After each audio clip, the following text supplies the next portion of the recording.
જલ યોજનામાં થયેલા કૌભાંડની હવે તપાસ કરવામાં આવશે। ગઈકાલે 150થી વધારે સરપંચો મુખ્યમંત્રીને રજૂઆત કરવા માટે ગાંધીનગર દોડી આવ્યા હતા।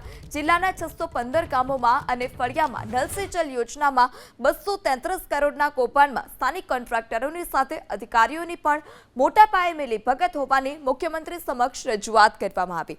સરપંચોનો દાવો છે કે ખરેખર જે અધિકારી, કર્મચારી અને ઇજનેરો સામેલ છે તેમની સામે તટસ્થ તપાસ થતી જ નથી। અધિકારીઓએ તો ઓફિસમાં બેઠા બેઠા જ સ્થળ તપાસ કરી હોય તે પ્રકારનો રિપોર્ટ પણ બનાવી દીધો છે અને આ મુદ્દાને મુખ્યમંત્રીએ પણ ગંભીરતાથી સાંભળ્યો હતો અને તપાસના આદેશ પણ આપ્યા છે।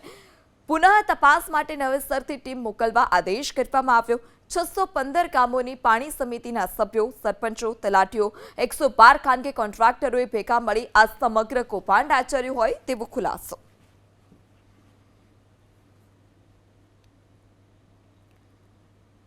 કમિશન એજન્ટોએ હડતાળ